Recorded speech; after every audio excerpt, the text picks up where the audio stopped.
Good evening, ladies and gentlemen. Welcome to Chartwell Booksellers. For those of you who are back, welcome back to Chartwell Booksellers. We had an event here about 3 weeks ago with Senator George Mitchell that was quite marvelous. And this one is going to be marvelous as well. I can feel it. And welcome to all of you out there on the internet watching us live streaming.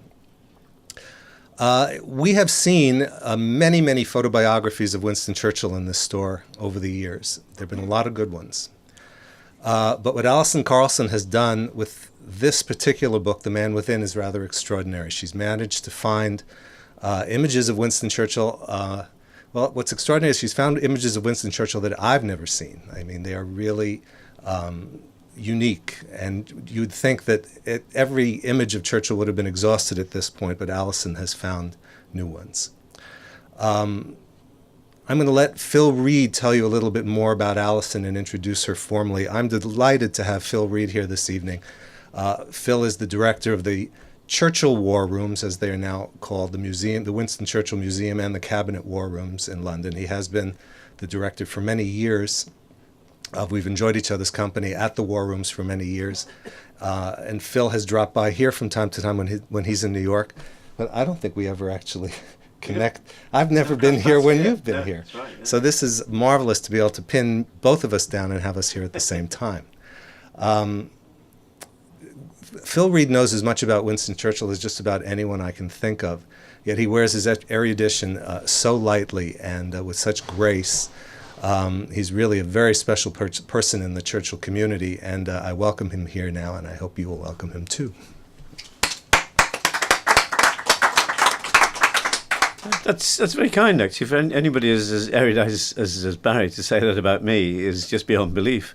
And I've been thinking about what to say, and it's interesting we have this in this space because, of course, this is probably the best place to buy books about Churchill anywhere, and Barry knows better than anybody, of course. I mean, there are probably, I think, it's more books written about Churchill than anybody bar Kennedy and Hitler, I think is the case, and they're still coming out.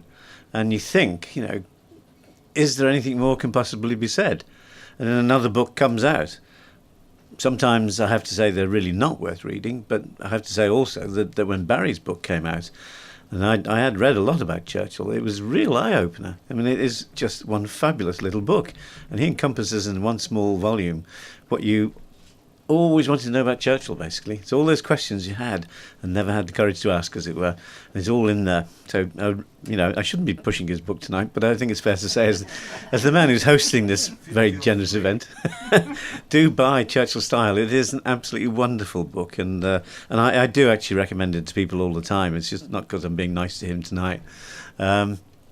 So yeah, more books come out about Churchill all the time, and you think, well, what is there more to say? And in fact, in a few weeks' time, they're having another book launch here for No More Champagne, a book which is actually was desperate to be written, but finally it is being written, which is about Churchill and his finances. And Churchill and his finances are one absolutely intriguing book, and it's something like 400 pages of it, so there's a lot to be said about Churchill and how he conducted himself financially. And I'm not going to give all the tales away, but he had a sort of very harum-scarum attitude to money, I think it's fair to say, throughout his life.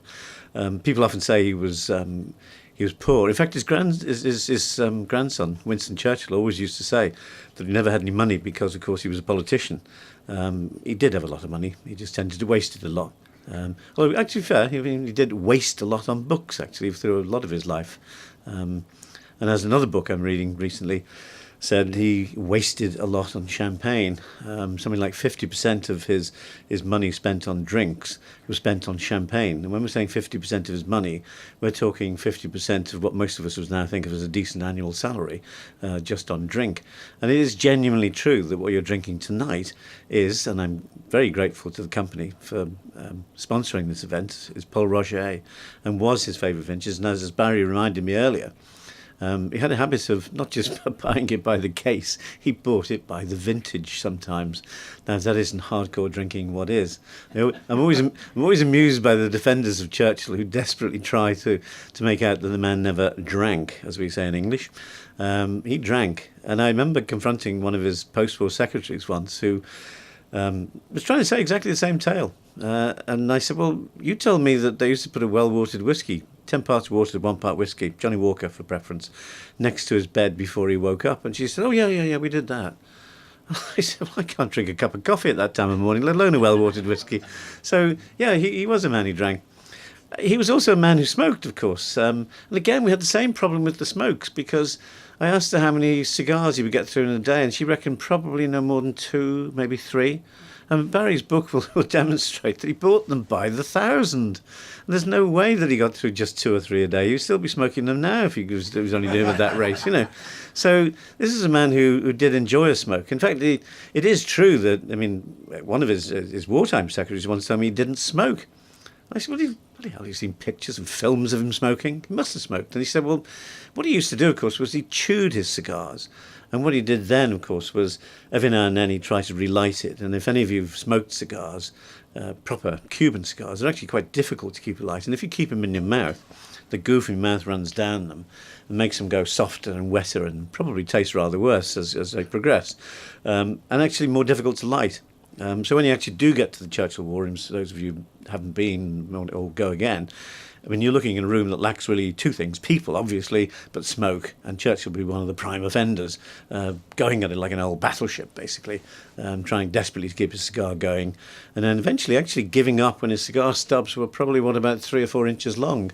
And as most of us, you know, trying to get it down to the last sort of $5 worth, he's chucking about the equivalent of about $25 in the bin, basically. So you can see why one thinks of Churchill as something of a spendthrift, as it were. Now on to the book. I'm very fond of saying that Churchill was a man who was he was very fond of the camera.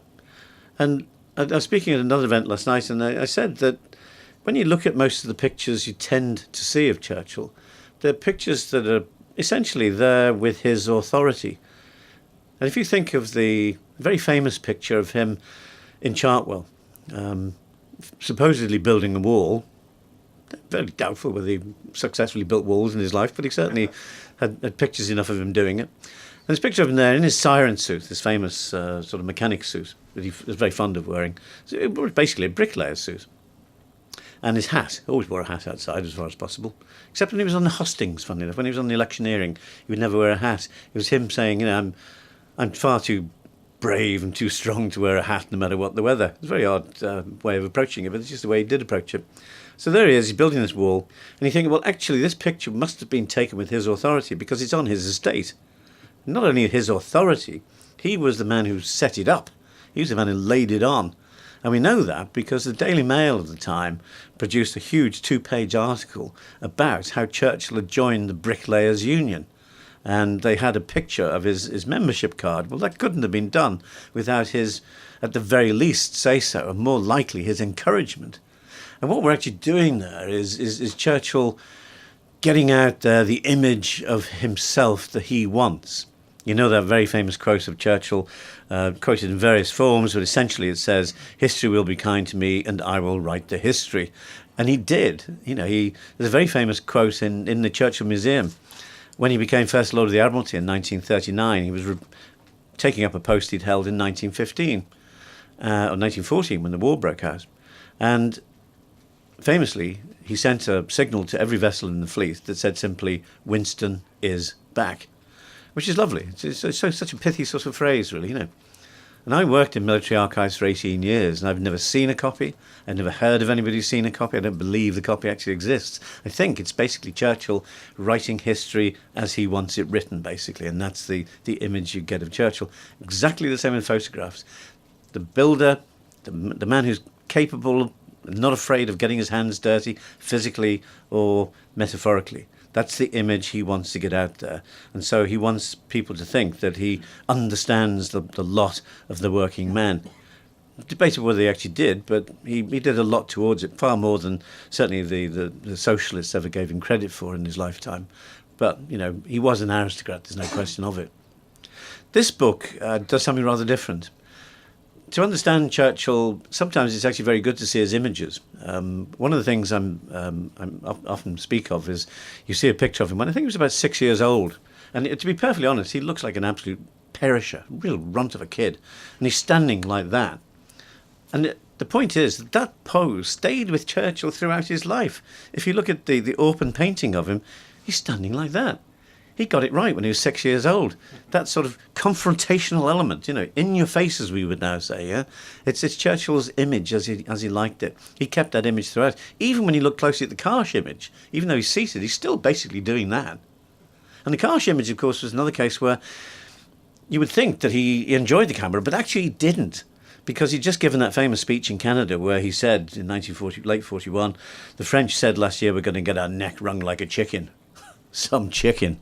And the house fell apart. And then finally the killer line, some neck, and it really fell apart. And then they said, we're going to take some pictures of you in the robing room. And he said, I don't want any pictures. There's flashbulbs going off all the time. He was giving a speech. And eventually got him in there. And Karsh was trying to set him up for it. And Karsh just couldn't get the right mode. And you might know that the Karsh famously took the cigar out of his hand, put it in an ashtray, and snapped the picture. And it looks, when you look at the picture, like he is literally about to thump him. The second in the series looks like he's saying, you clever bugger. Great big broad smile on his face. And he did, as Karsh relates later, say to him when he saw the final picture, he said, you created the roaring lion in me.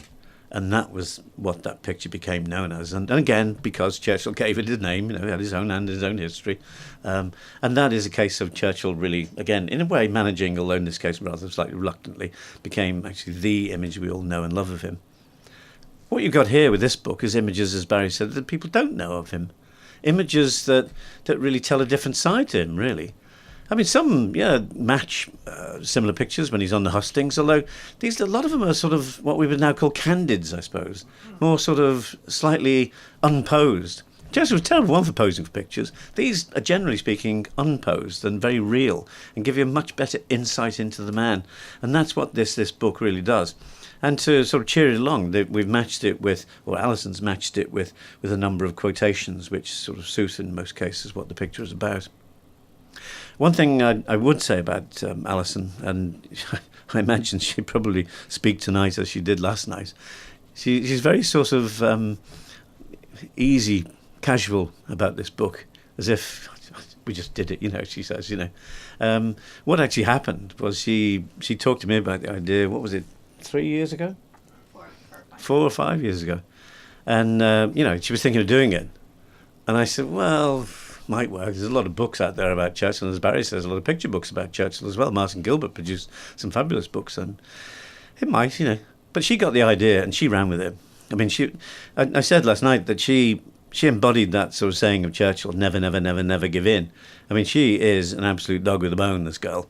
I mean, she got hold of this idea. She was not going to miss it. She was not going to give up on it for anything. And I'm sure as her husband, who's here tonight, will tell you that he would verify that in every single respect. I wouldn't say it took over her life, but I think gradually it basically did. What it did to her family life, I've no idea, but it must have taken a hell of a toll because she worked at it enormously. And the product is there to see. And it is a product really and well and truly to be proud of. I'd certainly urge you to buy a copy. In fact, I'd urge you to buy several copies. It's Christmas coming up and good time to buy these things. But I think you will really, really enjoy it. It is one absolutely fabulous book. I think I've said enough, and I'm really not the star of the show at all. So it's about time we brought on the author. So with no further ado, Alison. Well, thank you. Thank you. Thank you, Barry, so much for hosting here tonight. And thank you, Phil, for that lovely introduction. And thank you all for being here. This has been a journey of many firsts for me, and this is the first time I've ever done anything quite like this. So bear with me, I'm after following all these lovely speeches. I'm often asked why I did this. I sort of started this project when I was my daughters were both going off to college, and I sort of wanted a project and something to keep me busy. But I was also sort of going back to my parents, and I was sort of raised, my father was in the fertilizer industry, and so we were moved to lots of developing world countries. And Churchill resonated very deep in the soul of both of my parents. My father trained in the UK to be an RAF pilot. My mother was evacuated during the war. And they often would sort of sit around the dinner table and quote Churchill or talk about Churchill. I think it was just a connection sort of back to the UK.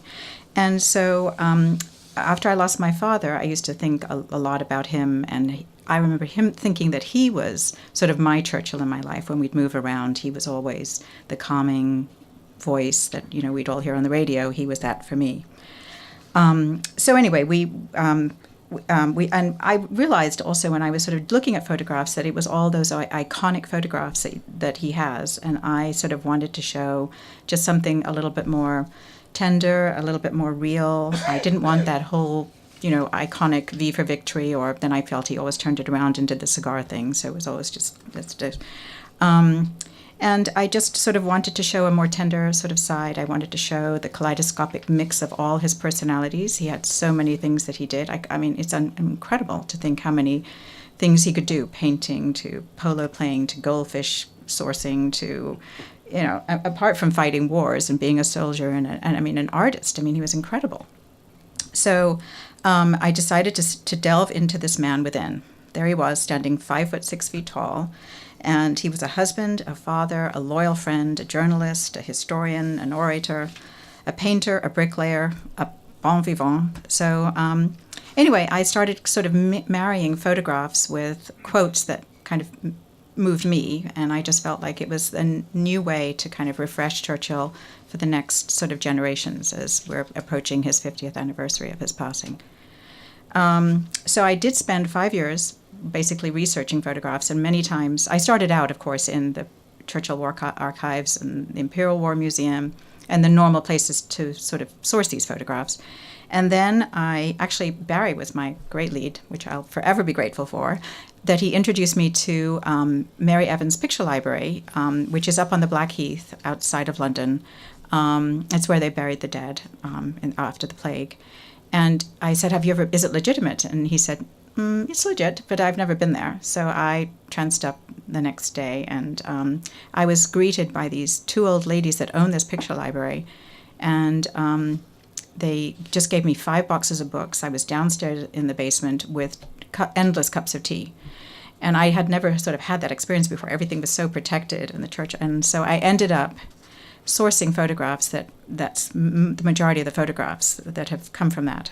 And Randolph Churchill years ago had said to me, Alison, knowing that I was on this journey, he said, if you ever see a photograph of Churchill and Clementine getting married, please let me know, because the family's never seen that before. So in this box there were 2 photographs, but one I don't think anyone has ever seen before that's in the book. It's on page 60. So that was just for me the holy grail. I just kind of felt like, okay, now actually there is a photo book to kind of to present. So anyway, that was sort of a lovely sort of an interesting journey for me. I also decided to crowdfund, which was another first for me. So I worked with a startup company in San Francisco that was just starting up, and they only dealt with books. And I crowdfunded, and within a month I'd raised enough money to produce this book, because it's quite expensive. I mean, you pay for every comma on every quote, you pay for every photograph and international rights, and some weren't as expensive and some were. So, I mean, it just sort of gave me the creativity to be able to be creative with this book. And I worked actually with a design group actually out of New York. So that was interesting. And then I ended up with all these photographs, and I was already due to be at the printer, because at that point my book had already been deemed the commemorative book for 2015 for the Churchill Center in the anniversary of the Churchill's passing. And I ended up with all these extra photographs that I now had to place, make sure the resolution was proper, make sure quotes that sort of could make it sort of be inspiring. So my whole Christmas and Thanksgiving and all that period, I was up at 5 every morning just working for hours to try and make the whole thing work, because they wanted it in London last year in May at the Churchill conference in Oxford. So that was quite a harrowing sort of holiday season. Anyway, it's been a wonderful, wonderful personal journey for me. I really appreciate all of you being here today and listening to my story. It's been a joy to create this book. Anyway, I hope it's something that you all enjoy as well. So I don't have anything else to say.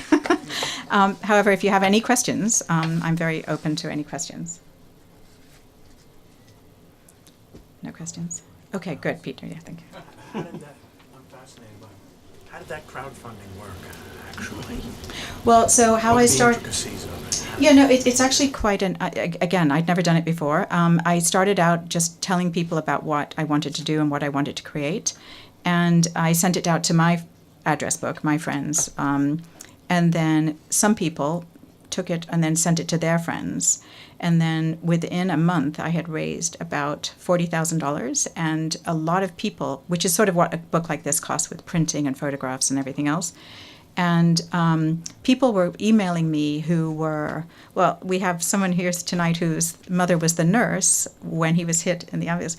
I was having people whose mothers were secretaries, of which we all know he went through many of those, to people who, just had met him or even just at the funeral service. I mean, it really was the most remarkable journey because it's so lonely doing something like this. You're downstairs working, resourcing and doing things like this. And then occasionally you get an email from somebody when you're crowdfunding and they just tell you this story and you can have this little interaction with them. And it just makes it such a charming, sort of wonderful way. But so it just really, it's because it goes viral. If people are interested in it, and people were, and I crowdfunded, so on the back of my book were people that gave more money to be listed on the back of the book, and then most everyone else just buys the book at $50 and they get it when it's printed. But I have people that I've never heard, met, know about who on the back of my book at $500 who live in Australia, in England. I don't know how they know about it.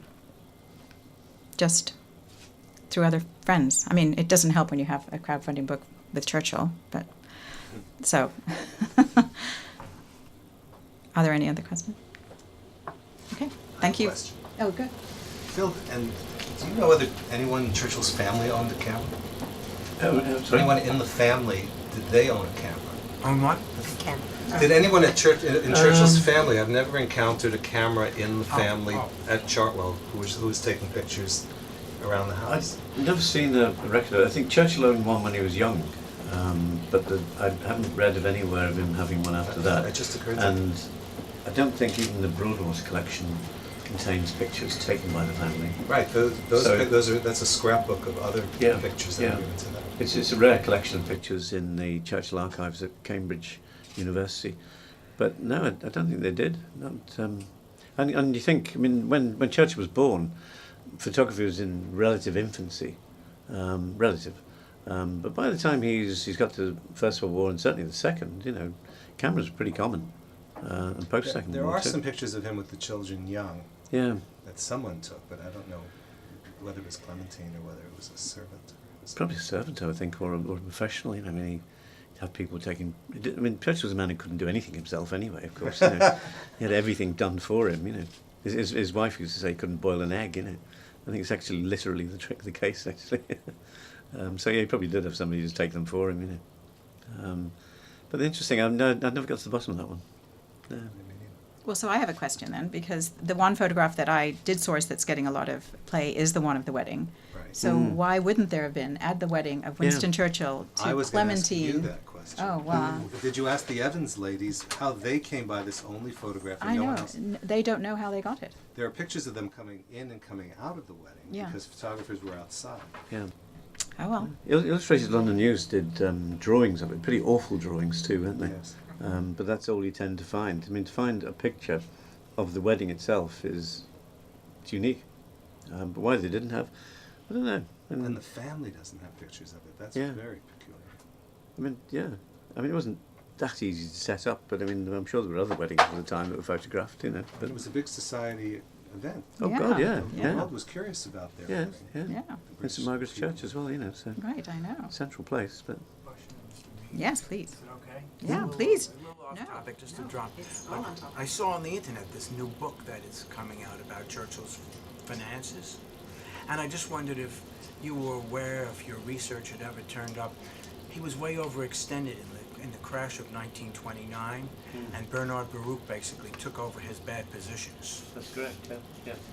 It was, I mean, it's very interesting reading that book and the Peter Clark one because when you convert it into modern day numbers, even Clark actually says at one point that he's earning around, at certain points, around about £1 million a year in modern terms.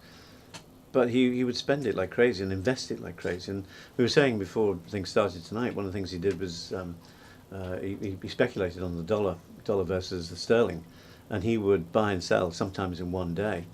Generally made a profit, but until 29, when suddenly he was caught cold. And you're right, Bernard Baruch took over his finances and helped him set him back on the road, basically. And at various points in his life, he did get sort of financial assistance from people in a way that nowadays we would never allow, but in those days was reasonably permissible to set him up. And indeed, you know, he did nearly sell his home, God knows how many times, and that was eventually bought for the nation, long before he died, to keep him in the home, and the house would then come to the nation on the death of whoever survived longest, and that's what happened. Thank you. But what date's the launch for the... November 10th, we have No More Champagne. here for No More Champagne, this book about his finances, which is extraordinary. Mm. I knew that there was trouble throughout his life with the way he handled money, but I had no idea the degree. I believe, reading the book, and I think it's probably inferred by the author as well, that Churchill was prepared in some ways for the stress of World War II and the uncertainty, because he faced financial ruin day after day after day throughout the 1930s. Yeah. I mean, ruin, where he would have been totally humiliated publicly. He would have had to declare bankruptcy. Yeah. He put Chartwell up for sale, and then the only reason that he was able to withdraw it was because another financier, a gentleman named Strakosch, bought his positions again out to save him. But specifically, he was an Eastern European immigrant who wanted Churchill to continue fighting Hitler and wanted to make sure that he remained in politics, because that's how close it Yeah. came. I think there's a famous letter that his mother wrote him when he was at Harrow, that he has stopped spending the equivalent of most people's yearly salaries on silk underwear from one of the shops. Well, he always wore silk underwear, of course, because he felt he had sensitive skin, you know. And he did have Well, he did. Well, I used to have sensitive skin, and the doctor pointed out to me once, it was because I was taking 2 showers and 2 baths a day. Well, Churchill, of course, took 2 baths a day every day. It's no wonder he had sensitive skin, you know. and spent a lot of time in them. He did. And I was reading something the other day. It was quite amusing, actually, where I think it was Colville was saying how he realised Churchill hadn't written the brief, which is quite a common thing with Churchill, you know. And he said the only time he could get to sort of brief him verbally was when he was in the bath. But he said the problem was that every now and then he'd just submerge himself and start blowing bubbles. It's just like, the guy he was a kid at heart, wasn't he, really? He really was. Whatever he did, it was intriguing. Yeah, absolutely, yeah. So, you know, you couldn't brief him because you couldn't hear him. He's a fascinating man, and it's good when a new book comes out that is actually well worth reading. I mean, it's sad that there are too many books that come out that really aren't worth reading, but there are still some gems, and this and Churchill and No More Champagne are well worth reading. Really are fascinating insights. And he seems to have known how to take a picture. I mean, how to be photographed. He did. Oh, yeah. He had a Yeah. sense exactly what he was about. Yeah. When Well, a camera was on him. Yeah, he always had a sense of his own worth, basically, didn't he? You know, I mean, somebody asked me once whether, you know, leadership and conceit go hand in hand. There's absolutely no question, and the perfect illustration of Churchill. I mean, he was the first person to admit that he was conceited, and I don't mean that in any insulting way. I think when you're constantly in the public eye, when you're constantly praised or whatever, and when you are the leader of what was then the free world, you know, you can't help but be conceited, and he was in a reasonably nice way, I think. Thank you very much for coming. We will serve some Paul Roger immediately. Mm. Do you want to give a word of thanks to Davidoff as well, by the way? Oh yes, and word of thanks for Davidoff. We have Davidoff cigars here, courtesy of Davidoff, who are across the street. All you need to do is ask. And we have them at the counter. You can smoke outside in the lobby, But can you? you can, or you can go across the street to Davidoff's smoking room. The only thing I would take issue with is the number of books. Lincoln may have more books written by him, but when you go into the leadership books,